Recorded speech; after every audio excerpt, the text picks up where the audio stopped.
À 07 R46, une secousse géologique imprévue brise le silence. En quelques heures, un événement de prospection devient un phénomène mondial, dépassant toutes les prévisions. Un gisement minier, dont l'importance était jusqu'alors invisible, se révèle au grand jour, défiant les attentes. Une question centrale s'impose désormais. Qu'est-ce que cette découverte signifie pour le Burkina Faso et en particulier pour Ibrahim Traoré, président du pays? Si ce gisement change les règles du jeu, comment ce pays, longtemps marginalisé, gérera-t-il cette richesse inédite et son pouvoir stratégique? Avec la découverte de Somgandé, tout a changé en un clin d'œil. Le Burkina Faso, un pays souvent ignoré sur la scène économique mondiale, est soudainement devenu l'épicentre de l'attention internationale. Une ressource minérale précieuse et imprévisible est maintenant sur le point de transformer le pays, mais une question critique se pose. Ce pays pourra-t-il gérer cette occasion sans se laisser emporter par les turbulences politiques et sociales? La réponse ne réside pas seulement dans l'exploitation de cette ressource, mais dans la manière de contrôler et de gérer ce changement. Le gouvernement d'Ibrahim Traoré se trouve face à un dilemme stratégique. Comment exploiter cette richesse sans compromettre la stabilité nationale? Alors que les regards du monde entier se tournent vers le Burkina Faso, la capacité du pays à naviguer à travers ces eaux inconnues pourrait redéfinir son avenir. Comment tirer parti de cette ressource tout en protégeant l'intégrité et la souveraineté du pays? À peine les résultats des premières explorations publiées, une onde de choc se propage à travers les communautés scientifiques et politiques. Les données recueillies par les géologues ne se contentent pas de dépasser les attentes. Elles bouleversent les normes établies dans le domaine de la géologie. Ce qui semblait au départ être une simple prospection minière a évolué pour devenir une découverte d'une ampleur insoupçonnée. La densité minérale détectée à Somgandé est 20 fois supérieure à celle des gisements dits idéalement riches. Il ne s'agit pas simplement d'un filon isolé, mais d'un vaste système minier s'étendant sur plusieurs kilomètres. Ce gisement pourrait redéfinir l'économie du Burkina Faso et avoir des répercussions à l'échelle mondiale. Très vite, les gouvernements étrangers et les agences internationales s'intéressent de près à cette découverte. La question qui se pose alors est comment le Burkina Faso, un pays qui a longtemps lutté pour se faire une place sur la scène internationale, va-t-il gérer cette nouvelle position stratégique? Les voisins du pays, tels que le Mali, le Niger et le Ghana, suivent de près l'évolution de la situation, non seulement pour ses implications économiques, mais aussi pour son potentiel à modifier l'équilibre géopolitique de la région. Cette découverte n'est pas seulement un exploit minier, elle incarne un changement fondamental pour l'avenir du pays et de ses relations internationales. Si la gestion de cette ressource est réussie, le Burkina Faso pourrait bien se positionner comme un acteur clé de la scène minière mondiale, mais à quel prix? L'émergence de cette découverte géologique a mis Ibrahim Traoré, le président du Burkina Faso, sous les projecteurs internationaux. Ce qui semblait au départ être une opportunité minière s'est rapidement transformé en une question de souveraineté nationale. Dès que l'ampleur de la découverte a été confirmée, Traoré a agi avec une précision calculée, en sécurisant rapidement la zone et en ordonnant une évaluation détaillée des implications politiques, économiques et sociales. Mais la tâche qui l'attend est immense. Traoré doit jongler entre la gestion des attentes internes et la pression croissante de la communauté internationale. À l'intérieur du pays, les populations voisines commencent à percevoir la richesse minérale non seulement comme une promesse économique, mais aussi comme un potentiel de transformation de leur quotidien. Cependant, les préoccupations sont nombreuses.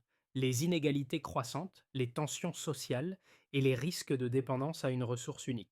Les voisins du Burkina Faso, notamment le Mali et le Niger, s'inquiètent également de l'impact potentiel de cette découverte sur les équilibres régionaux.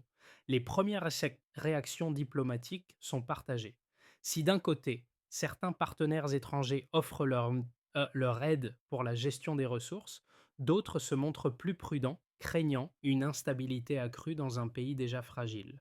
Le défi d'Ibrahim Traoré réside dans sa capacité à naviguer dans cet environnement complexe, en équilibrant les intérêts nationaux avec les pressions internationales. La manière dont il choisira de gérer cette découverte pourrait bien définir l'avenir de son mandat et la place du Burkina Faso sur la scène mondiale. Les heures suivant la confirmation des résultats ont été un tourbillon d'activités. Dès que les premières données ont révélé l'ampleur inattendue de la découverte, les autorités burkinabées ont immédiatement pris des mesures de sécurité. L'armée a été déployée pour protéger la zone, tandis que les géologues ont intensifié leurs recherches, cherchant à comprendre la véritable portée du gisement.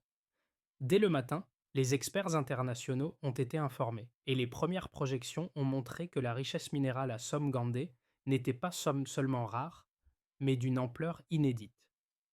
Le gouvernement burkinabé, conscient de l'impact potentiel sur le pays, a convoqué une réunion d'urgence au palais présidentiel. Ibrahim Traoré a fait une déclaration solennelle, insistant sur le fait que la priorité du pays était de comprendre la structure minérale avant de se lancer dans toute extraction commerciale. Mais cette prudence a rapidement été mise à l'épreuve. À l'international, la nouvelle a fait sensation. Les marchés ont réagi immédiatement, avec des hausses spectaculaires des valeurs des diamants sur les bourses mondiales. Pendant ce temps, à Ouagadougou, les responsables gouvernementaux ont commencé à planifier la gestion de la découverte, cherchant à éviter de tomber dans les pièges du paradoxe des ressources. Cette tendance où la richesse minérale peut devenir une malédiction pour les pays mal préparés. Un des défis majeurs a été de garder le contrôle des informations. Alors que le gouvernement burkinabé cherchait à évaluer les implications stratégiques de la découverte, des fuites d'informations ont alimenté des spéculations sur la taille et la valeur exacte du gisement. Dans les jours qui ont suivi, les réactions internationales se sont intensifiées. Des diplomates européens et américains ont commencé à se rendre à Ouagadougou, offrant leur soutien pour la gestion de la ressource, mais aussi exprimant des préoccupations sur la transparence et la gouvernance du projet. Les entreprises multinationales ont commencé à manifester leur intérêt, mais le gouvernement burkinabé a clairement indiqué qu'il n'accepterait aucune ingérence étrangère avant que le pays n'ait pleinement compris l'ampleur de l'événement. Sur le terrain, la situation devenait de plus en plus complexe.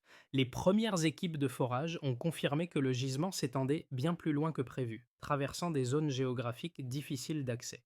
La difficulté d'extraction, combinée aux enjeux sécuritaires dans la région, a soulevé la question de la faisabilité d'une exploitation rapide. Cependant, l'optimisme prédominait. La promesse de richesse pourrait permettre au Burkina Faso de redéfinir son avenir. Néanmoins, à chaque étape, le pays se heurtait à un dilemme. Comment exploiter la ressource tout en évitant qu'elle ne devienne une source de division interne et de conflits extérieurs? Le rôle d'Ibrahim Traoré dans cette période charnière a été décisif.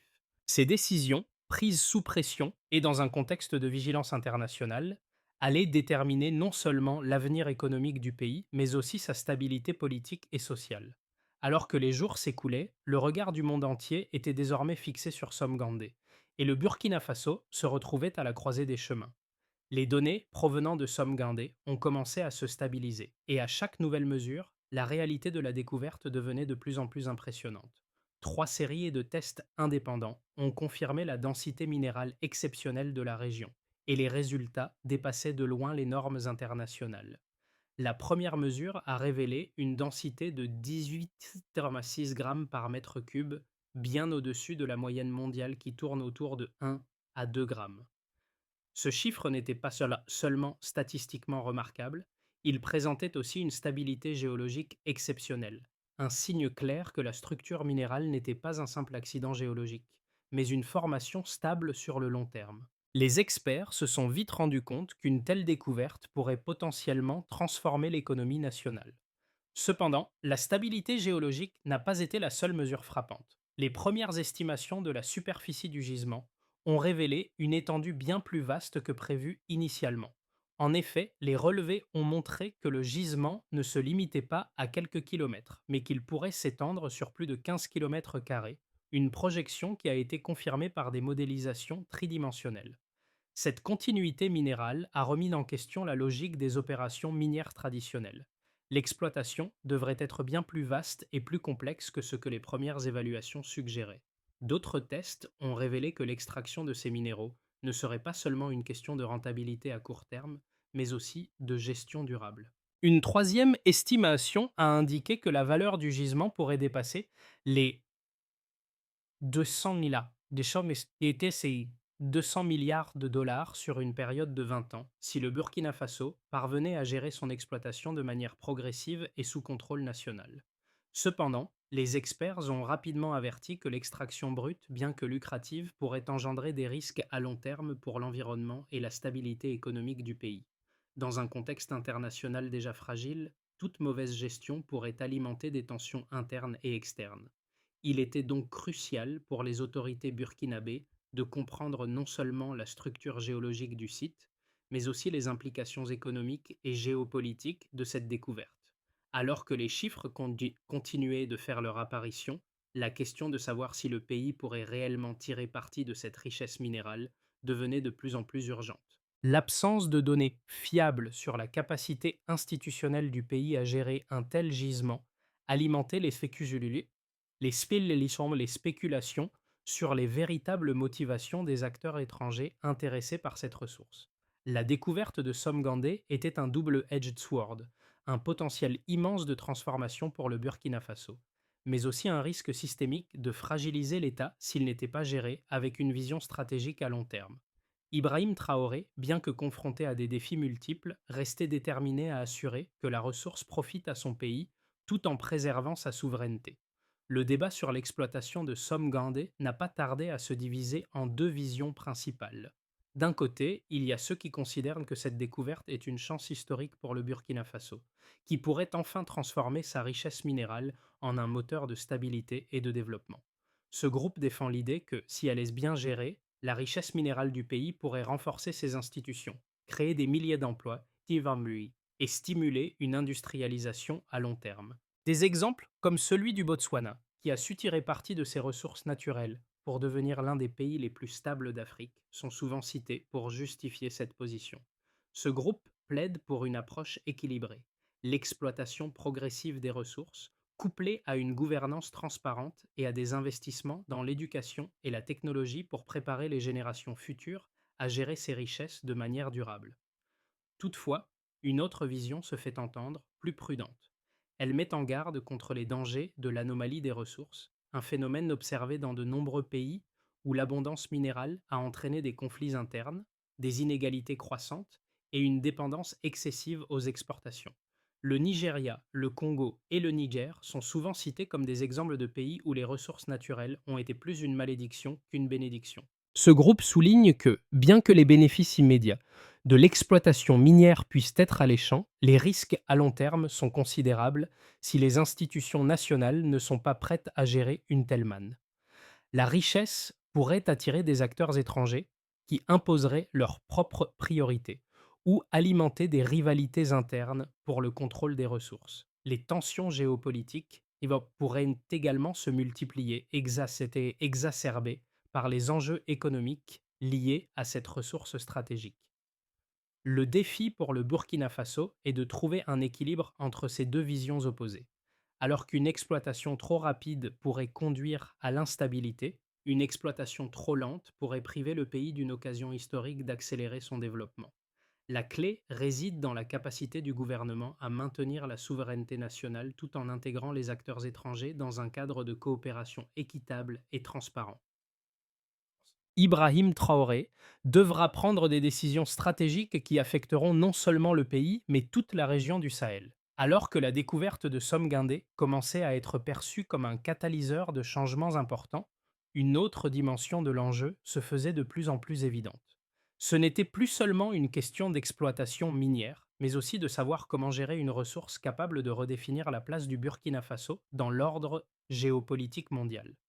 Une première révélation clé s'est produite lorsqu'un groupe d'experts internationaux a observé que le gisement à Somgandé n'était pas une anomalie isolée, mais un véritable système géologique aux structures complexes, qui s'étend bien au-delà des limites initialement cartographiées. Cette prise de conscience a modifié la perception globale de la situation, transformant la découverte en un point de bascule stratégique. En effet, il ne suffisait plus de simplement extraire les minéraux, mais de comprendre la façon dont il s'insérait dans un réseau plus vaste d'interdépendances économiques et politiques. Les enjeux n'étaient pas seulement nationaux, mais avaient une portée régionale et internationale. L'annonce de cette découverte avait déjà perturbé les marchés, mais cette nouvelle dimension a ajouté une couche de complexité. Ibrahim Traoré et son équipe se retrouvaient à un carrefour décisif avec des choix stratégiques à faire qui détermineront non seulement l'avenir du pays, mais aussi la manière dont il serait perçu par le reste du monde. Les répercussions de la découverte à Somgandé se sont manifestées rapidement sur plusieurs fronts. Sur le plan économique, la valeur des diamants a connu une flambée spectaculaire, avec une augmentation de 22% sur les marchés mondiaux dès les premières semaines. Les géologues, les ingénieurs et les analystes miniers étrangers affluaient à Ouagadougou pour inspecter le site et évaluer la viabilité de l'exploitation. La société burkinabé a rapidement été divisée entre ceux qui voyaient que cette richesse comme une chance de transformer l'économie du pays et ceux qui s'inquiétaient des risques de dépendance à une ressource unique. Dans les zones rurales proches du volcan, les comités communautaires ont commencé à organiser des actions pour protéger les routes, les terres agricoles et prévenir toute spéculation rapide. La peur d'une exploitation non maîtrisée se répandait avec des rumeurs sur des entreprises étrangères qui cherchaient à s'emparer du gisement sans bénéfice pour la population locale. À l'international, les réactions diplomatiques ont été partagées. Les États-Unis, l'Union européenne et la Chine ont exprimé un intérêt pour une coopération, mais avec des conditions strictes, notamment en matière de transparence et de respect des normes environnementales.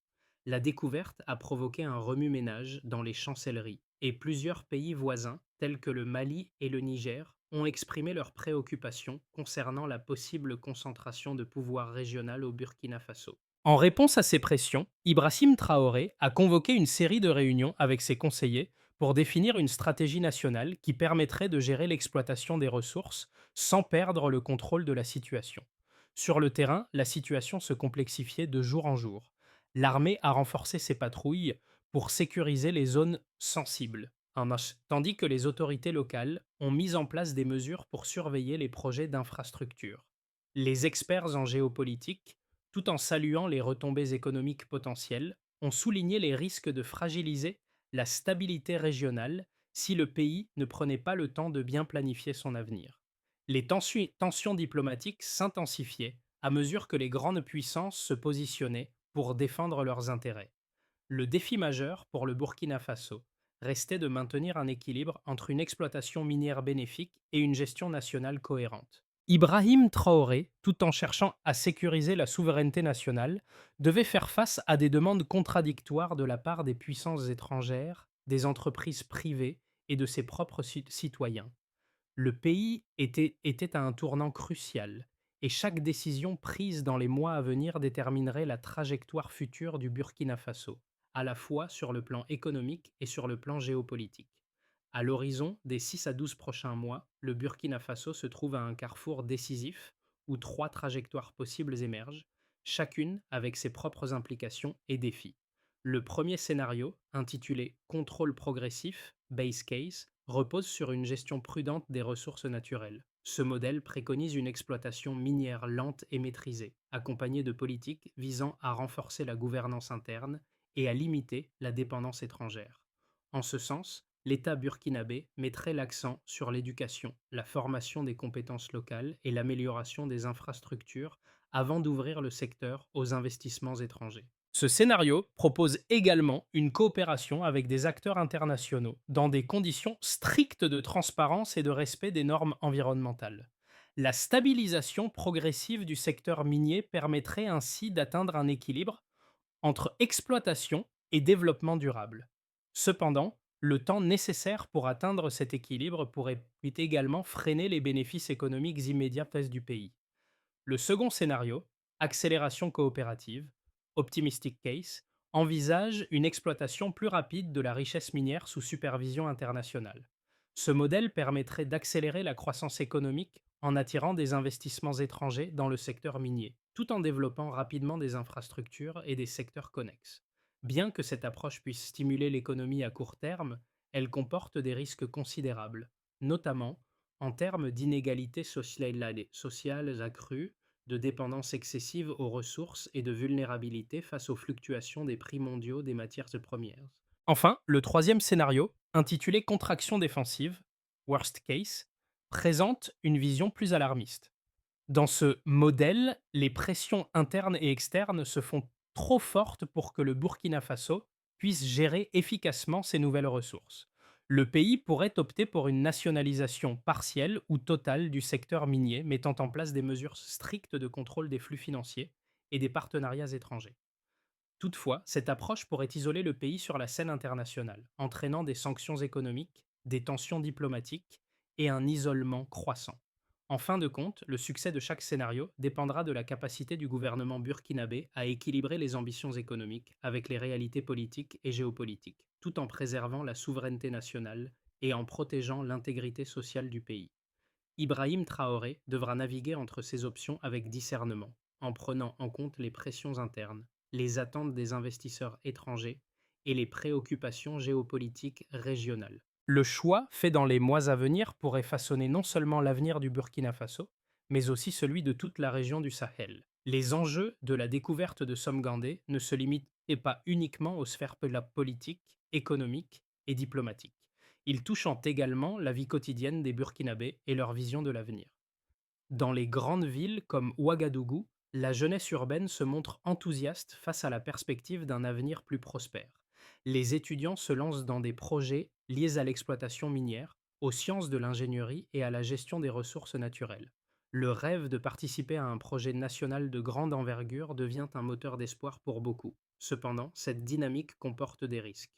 La population rurale, principalement concentrée autour de Somgandé, commence à voir la richesse du sous-sol non seulement comme une source de revenus potentiels, mais aussi comme un bien à défendre. Les préoccupations sur la spéculation foncière et l'arrivée de grandes entreprises étrangères suscitent des craintes quant à une perte de contrôle local. Les comités de surveillance dans les villages se multiplient dans Nulupit, tandis que la question de l'équité dans la distribution des bénéfices devient un sujet de débat.